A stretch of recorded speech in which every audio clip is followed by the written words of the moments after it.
লাভ ম্যারেজকে আর বৈধ মানা হবে না। বাবা মায়ের অনুমতি ছাড়া নিজেরা বিয়ে করলে সেটাকে আইনগতভাবে বৈধ মানা হবে না। নিজে যে ভাববে যে বিয়ে করে নিয়ে যাব, কিন্তু বাবা মা না অনুমতি ছাড়া বিয়ে মান্যতা পাবে না।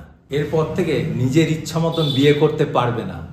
কি দিনকাল এলো রে বাবা, মানে কি বলবো। একটু আগেই আমি আর কুণাল বসে বসে কিছু রিলস ভিডিও দেখছিলাম।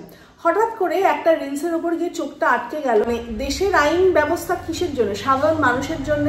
সাধারণ মানুষ যাতে সুশৃঙ্খল ভাবে থাকতে পারে এবং জীবনযাত্রাটা একদম মানে কি বলবো সুষ্ঠুভাবে বাঁচতে পারে।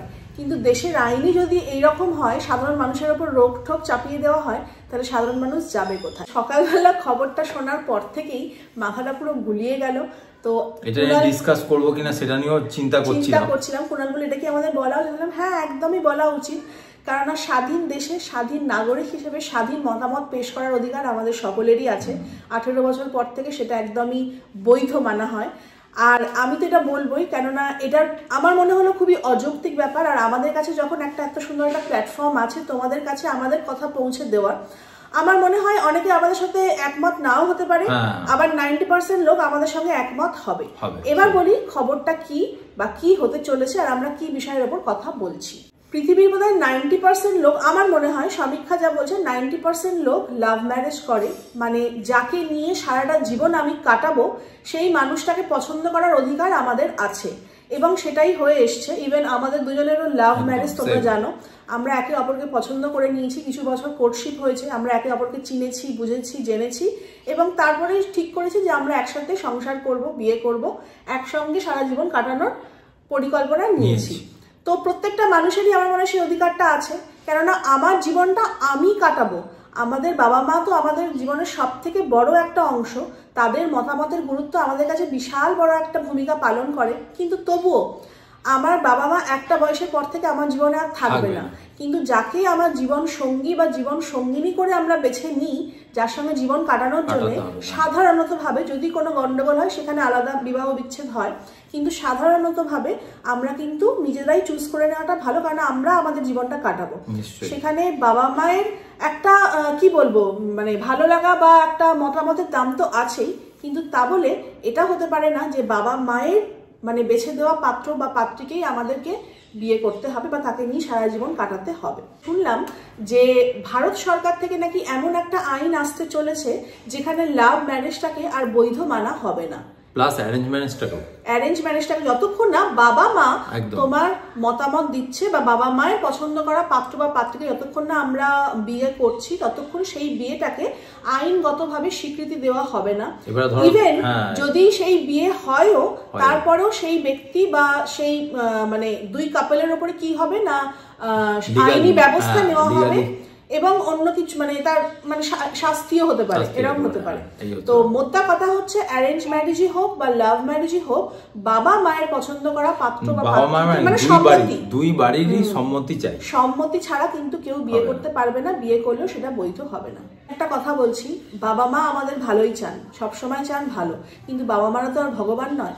এমনও তো হয় যে বাবা মায়ের মানে ঠিক করা পাত্র বা পাত্রীকে বিয়ে করার পর তার জীবনে অনেক প্রবলেম আসে, হয়তো অনেক দেখেছি অনেক ঘটনা এরকম ঘটে। সুতরাং যার কপালে যেটা আছে, যদি ভালো হওয়ার থাকে ভালো হবে, যদি খারাপ হওয়ার থাকে তোমরাও রিলেট করতে পারবে।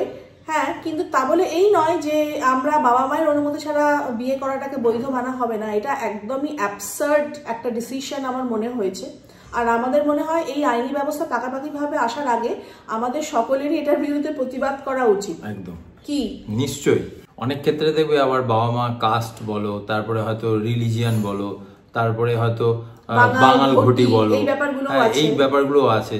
হয়তো দেখা গেল তারা হয়তো সত্যিকারের ভালো, মানে তাদের হয়তো বিয়ে হলে হয়তো তারা সুখী হতো, সে হয়তো ভালো চাকরিও করে, কি হয়তো সে ব্যবসাও করে। কিন্তু একটা কি কথা বলো তো, ভালোবাসাটা এমনই যাকে একবার মন দিয়ে দিই, তো সেকেন্ড বার যাকে ধরো আমি একজনকে ভালোবাসলাম, ভালোবাসার পর ধরো আমার বাবা মা সেটা সম্মতি দিল না, কিন্তু মনে তো আমার ভালোবাসাটা রয়েই গেল। পরবর্তীকালে মা বাবার মানে ঠিক করে দেওয়া পাত্র বা পাত্রীকে বিয়ে করার পর তাকে কি পুরোপুরি সেই মনটা দেওয়া যায়? মনের মধ্যে তো একটা খামতি অ্যাকচুয়ালি। যদি দিয়েও দাও, তারপরে ধরো যদি সেই পাত্র যদি তোমার সাথে যদি কোনো কিছু করে, মানে ধরো মারধর বলো কিংবা ধরো অন্য কিছু ভায়োলেন্স করলো, সেই ক্ষেত্রে তখন না ওই কথাটাই মনে পড়ে যে ওই পাত্রর সাথে যদি আমার বিয়ে হতো আজকে হয়তো আমার জীবনটা অন্যরকম থাকতো। মা বাবার ক্ষেত্রেও সেই আক্ষেপটা থাকবে যে হয়তো আমরা ভুল করেছি, হয়তো ওর পছন্দ করা ছেলেটার সাথে বিয়ে দিলে হয়তো মেয়েটা সুখী হতো। আর বেশিরভাগ ছেলেদের থেকে মেয়েরাই কিন্তু এটা বেশি ভুক্তভোগী হয়, তাই না? তো এরকম কোনো ব্যাপার নেই যে মেয়েদের একটা গন্ডির মধ্যে থাকতে হয়, এটাই হচ্ছে মেন। হ্যাঁ, তো আমার মনে হয় এটা একটা অ্যাবসার্ড ডিসিশন, আর মানে কাইন্ড অফ জোক টাইপ, তাই না? এরকম কোনো কিছুই আমার মনে হয় না এটা ঠিক ডিসিশন হবে। আর আমাদের সকলের উচিত যে এইটার বিরুদ্ধে একদম কি বলবো সোচ্চার হয়ে প্রতিবাদ করা। আমি বলছি না যে আমরাই লাভ ম্যারেজ করেছি মানে সবাইকে লাভ ম্যারেজ করতে, এর কোনো ঠিক নেই। না, আমার ব্যাপারটা কি জানো তো, আমি এই ব্যাপারটায় আসছি না। আমি চাইছি কি বলতো, যে যেই দুটো ব্যক্তি যারা সংসার করতে চাইছে হয়তো তারা সত্যিকারের ভালো, কিন্তু এই যে আইনটা যদি আসতে চলেছে ব্যাপারটাতে না কিছু পলিটিক্যাল দলও কিন্তু সমর্থন দিচ্ছে। আমি কোনো রকম কন্ট্রোভার্সিতে যেতে চাই না, কোনো রকম দলের নামও আমি করতে চাই না, এসব বলতে চাই না, কিন্তু আমার মনে হয় যে এরা বোধহয় নিজেদের স্বার্থ সিদ্ধির জন্য এই জিনিসগুলো করছে, তাই না? এগুলো কিন্তু ঠিক নয়। এটা একটু ভেবে দেখা উচিত, আমার ভেবে দেখা উচিত, ভীষণভাবে ভেবে দেখা উচিত। এটা কিন্তু ঠিক ডিসিশন হতে চলতেই পারে না। বাবা মা, আমি বললাম না, বাবা মা আমাদের জীবনে একটা বিশাল বড় ভূমিকা মানে নেয়, আমাদের পৃথিবীর আলো দেখানোর, আমাদের জীবনটাকে ঠিকঠাক করে দেওয়ার, মানে সবকিছুর জন্য বাবা মা দায়ী। কিন্তু তাহলে এই নয়, আমার জীবনটা কিন্তু শেষ পর্যায়ে আমাদেরই। তো সেখানে কিন্তু আমি কার সঙ্গে থাকবো, আমি কার সঙ্গে থাকলে ভালো থাকবো। তো যাই হোক, এটাই ছিল আমাদের মোদ্দা কথা। আর এই যে প্ল্যাটফর্মটা পেয়েছি বলেই আমরা আমাদের কথাগুলো রাখতে পারলাম। আমার মনে হয় তোমাদের যদি মনে হয় যে আমরা ঠিক বলছি, কমেন্ট করে জানিও। ভুল বললেও তোমরা কমেন্ট করে জানিও, সবারই মতামতের একটা দাম আছে।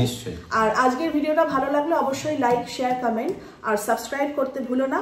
তো চলো আজকের জন্য এইটুখানি, আবার দেখা হবে একটা নেক্সট ব্লগে। ততক্ষণের জন্য bye bye and love you.